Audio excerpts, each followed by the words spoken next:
All right, moving on. We told you last night the Louisiana legislature might be anticipating some movement from the Supreme Court's October 15th hearing on Louisiana's congressional redistricting case. A couple of lawmakers have told me both chambers have been asked to make themselves available for a potential special session to redraw congressional maps contingent upon the decision of the Supreme Court. The district in question is Louisiana 6. That's Congressman Cleo Fields' district. I spoke with Fields today to get his reaction to that potential special session. The legislature, if they do that, they're thinking about they're going to be putting the cart before the horse, quite frankly. I mean, I think the best thing to do is to wait, see what the Supreme Court says about the district, and then govern yourself accordingly. I advise against that, but I'm not a legislator. I don't have a vote there, but the legislature, my appreciation is they plan to come in on the 15th and pass a map. They certainly have a right to do that, contingent upon what the Supreme Court does. But I'm confident that the Supreme Court is going to rule that the district is constitutional. I did ask the congressman about the unsettled feeling this has to create around his position. How hard is it just to go about his daily duties? I've been under this type of challenge, every single day I've been in Congress. I was telling a radio host earlier this morning, there was not a single day I've served in Congress where the district which I represented was not under attack. So, I mean, it's nothing new to me. I just want it to be settled once and for all. And we'll hear more from the congressman in just a minute. First, let's talk troops. It's been well publicized. President Trump has moved National Guard troops into D.C., as he says, in an effort to make the streets safer. Hundreds of troops from several states, including Louisiana, have reported to the Capitol. Today, from the White House, Trump discussed the reasons for calling in the Guard.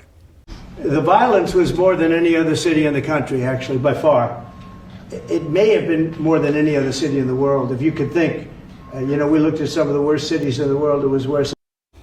And when I spoke with Congressman Fields this morning, he was in D.C. I asked him what the streets were like with all the troops. I think what the president has done is really stifled the tourism from D.C. because people don't want to come here now. They feel it's a war zone. I mean, at the end of the day, this was a knee-jerk reaction from the president, basically to have photo ops with National Guards from all over the country. As we talked, Fields mentioned the troops were unarmed. But this afternoon, Defense Secretary Pete Hegseth ordered National Guard patrolling the D.C. streets to begin carrying their service weapons. And a reminder to all Louisiana citizens, time to get ready to vote. If you are an active voter, pay attention. Next week, all week is Louisiana Voter Registration Week. So our registrars of voters and our clerks of court will be out about in the communities.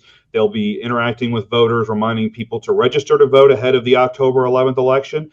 The deadlines for those are September 10th if you're registering in person or by mail, September 20th if you're doing it at govote.com. And so we're just reminding people to not only register to vote, but to keep their registration current, make sure they have the right address on file, make sure they're registered with the right party that they want to be affiliated with, because closed party primaries are coming next year. So that's going to be really important to check those party affiliations on your voter registration, and make sure that your contact information is accurate on there as well, so that we can contact you if we ever have any questions.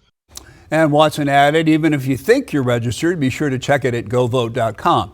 The Secretary of State's office will be conducting some robust education campaigns over the next several months to get voters used to the idea of closed primaries for certain races.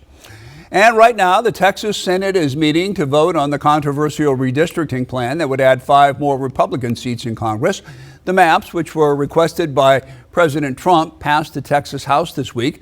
Standing in the way, though, is the vote of the Democratic State Senator Carol Alvarado.